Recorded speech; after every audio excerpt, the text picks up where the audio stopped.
Isang magandang araw mga kaibigan! Narito na naman po si Shenshen TV na magbabahagi sa inyo tungkol sa kwento ng pag-ibig. Pero kung bago ka pa lamang sa aking YouTube channel, paki-like lang po ng ating video, paki-click na rin ang subscribe button at ganon din ang bell icon para lagi kayong updated sa mga paparating ko pang mga uploads. Ang 12 kabanata. Tila nakikiramay naman sa kanya ang langit. Nagsimulang dumilim at saglit pa ay nagsimula ng umulan. She welcomed it. Walang makakapuna sa pag-iyak niya. Habang patuloy sa malakas sa pagbuhos ng ulan ay patuloy rin siyang walang hintong pag-iyak. Kapag kakunwan, ay sinimulan niyang iugoy ang duyan. Marahan sa simula hanggang sa malakas. Sa pagduyan niya ay ibinuhos ang lahat ng sama ng loob at suliranin. Hindi niya alintana ang malakas na buhos ng ulan na may kasamang hangin. Kung gaano katagal siya roon ay hindi niya alam. Hanggang sa mahapo siya sa pag-ugoy at inhinto yun. Tila namanhid ang buong katawan niya. Dinaya at nagsinungaling siya sa lolo niya. Ang lalaking binayaran niya at natutunang mahalin, ay dinaya rin siya. Hindi na niya alam kung alin sa dalawa ang mabigat na suliranin ang malalampasan niya.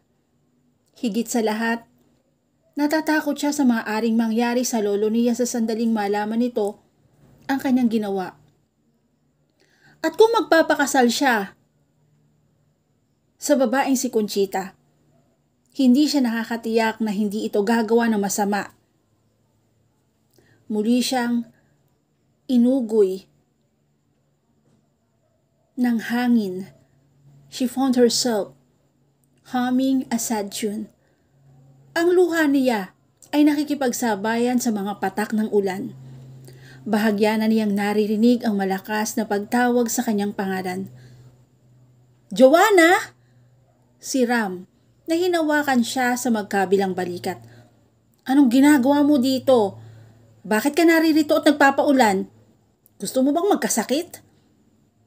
Nag-aalala nitong Anas. Tinititignan lang niya ito. Her eyes a mixture of sadness, regret, and contempt. Answer me, dumb it! Wika nito. At itinayo siya sa duyan. Hinawi sa mukha niya ang basang buhok. His eyes searched her face. How long have you been here? Ang sabi sa itaas, ay kanina ka pa nila hindi nakikita. You be Miss Lance. His voice a mixture of tenderness and worry. And to Joanna horror, she cried unabashedly. Her shoulders were shaking. Joanna! Ram whispered her name in confusion, then pulled her against him and held her right. Oh God, Joanna! What's wrong? Bakit ka umiiyak? Wala kang pakialam, she hissed. Nagpumilit na kumawala mula rito subalit hindi niluwagan ni Ram ang pagkakayakap sa kanya. Let me go! Tumigil ka, saway nito. Tayo nang umuwi.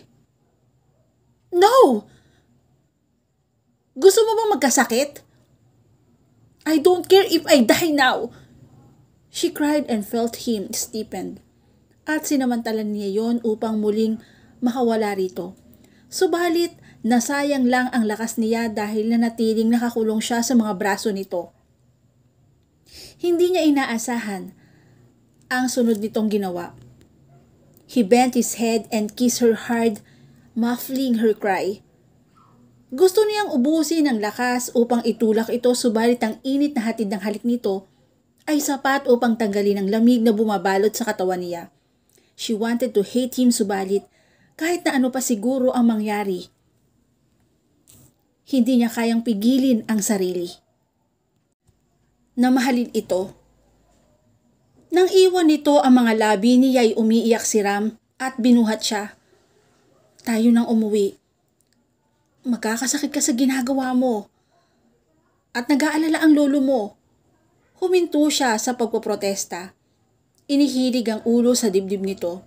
She was physically and emotionally exhausted. Sa likod bahay siya nito idinaan. Ang hagdan din sa kusina ang ginamit nila papanhik patungo sa balkonahe sa 3rd floor. Ipinasok siya ni Ram sa silid niya at itinuloy sa banyo. Itinayo siya roon at nagtimpla ng tubig sa bathtub nang mas mainit kaysa sa karaniwan.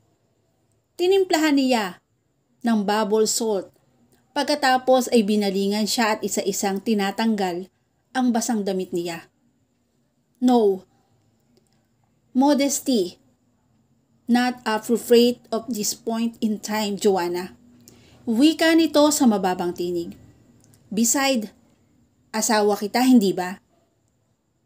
Hindi mo ko asawa, Ram. She croaked. Ang galit na gustong ipakita rito ay hindi nangyari. Ipinagpatuloy ni Ram ang pag-alis ng damit sa kanya hanggang sa walang matira at muli siyang ibinuhat at inilagay sa bathtub. And she was too weak, too emotionally drained it. Protest.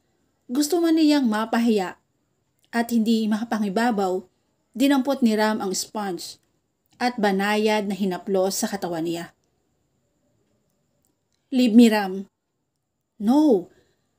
Wika nito sa kalmanting tinig. Malulunod ka sa bathtub kapag iniwanan kita. Hindi ko alam kung anong mangyayari sa'yo, Joanna. Pero wala ka sa sarili mo. Why are you doing this to me? She asked in a broke voice. Gusto namang tumulo ng luha niya pero sinikap niyang pigilan yon. Alin sa mga ginagawa ko ang tinutukoy mo? You act as if you seem to care. I care, sweetheart, she said huskily. His eyes met her. Siya ang umiiwas. I promise. I'll be all right, anas niya. Go and take a shower yourself. Basa ka rin. I can wait. Please. Nagbuntong hininga ito. At pagkatapos ay tumayo. Hindi ako magtatagal.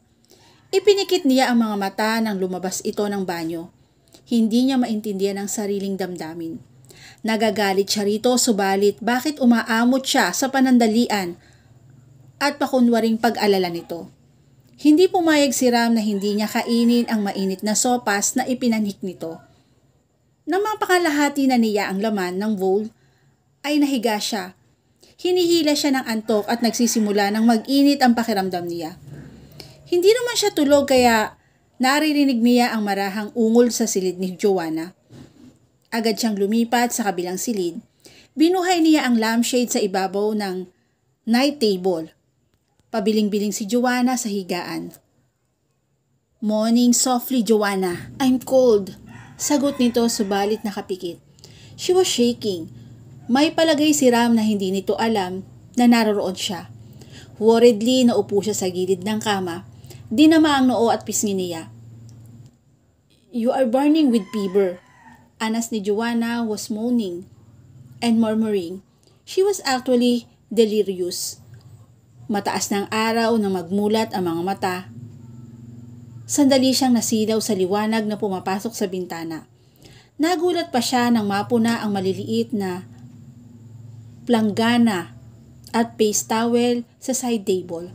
Kapag kakunwan, ay napunang hindi na ang oversized t-shirt na siya ang suot niya kagabi. Ang suot niya kundi pares na panjama. Kumunuot ang noo niya. Humigit kumulang ay alam niya kung sino ang nasa silid niya kagabi. Pilit siyang tumayo at binuksan ang pinto sa sitting room. Naroon si Ram at nakadapa sa mahabang silya at tulog na tulog. Malaya niya itong pinagmamasdan. He seemed so gentle in his sleep.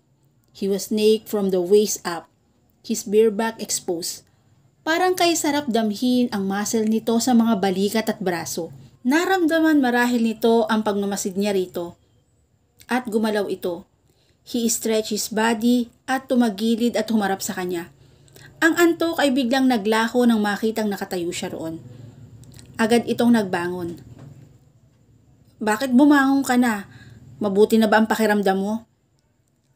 I'm fine. Ikaw ba ang nasa silid ko kagabi? Tumango ito. Mataas ang lagnat mo eh. You were delirious. Naliligo ka sa pawis pero nanginginig ka sa ginaw. Tuluyan itong bumangon at dinama ang leg niya. Oh, mainit ka pa. Hindi ka dapat bumangon. Inalalayan siya nito pabalik sa kama niya. Mahiga ka. At bababa ako at magpapanhik ako ng gatas kay Aling Puring. Alam niyang nilalagnat ka kagabi eh. Tsaka sa kanya ako humihingi ng planggana. Nilingon niya ang ilang tableta sa nasa side table. Napainom mo ba ako niyan? Oo, at kailangan mong uminom ka ngayon uli pagkainom mo ng gatas. Gusto kitang samahan sa almusal mo eh. Pero kagabi ay nagbilin ang lolo mo na bumaba ako sa library ngayong umaga. Kumunot ang noon niya. Bakit? Gusto niya akong makausap pero hindi ko alam kung tungkol saan. Another faint slide through her heart. Her grandfather trusted the man. He thought his grandson-in-law, but had an affair with his nurse. The nurse her grandfather intended to marry. Paano niya lulusutan ang lahat ng ito? Hindi nga mahalaga sa kanya kung mapupunta sa kanya ang bilya o hindi. Higit na mahalaga, hindi ito pakasal sa isang tulad ni Conchita. Pero paano niya sasabihin yon? Kay layo ng iniisip mo. Untag ni Ram. Banayad na hinawakan ng baba niya at itinaas. Anong problema mo, Joanna? Gusto kong malaman kung bakit ka nasa ulanan kahapon na parang wala sa sarili. She swallowed the lump in her throat. Nang walang kadahi-dahilan, muling narinig. Nananariwa ang sakit ng pagtaksil na nararamdaman niya. Yumuko nang maramdamang nagiinit ang sulok ng mga mata niya, subalit muling itinaas nito ang mukha niya. Don't shut me out, darling, he whispered. May karapatan akong malaman kung anong nangyayari sa'yo. Umiling siya. I am not your darling, Ram, she said bitterly. Isa pa, hindi mo gustong marinig ang sasabihin ko. Please, iwan mo na ako at baka kanina ka pa hinihintay ni Lolo. Joanna, please. Isang malalim na paghinga ang ginawa nito. You are becoming unpredictable.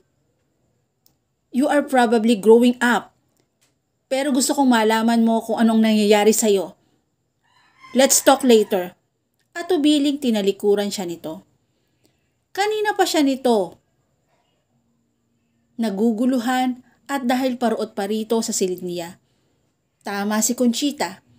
Mas malaking panlilin lang ang ginagawa niya sa sariling lolo. At sa sandaling malaman nito ang ginagawa niya, ay mamamatay ito na taglay ang kaalamang dinaya niya ito at habang buhay niyang dadalhin yon sa konsensya niya.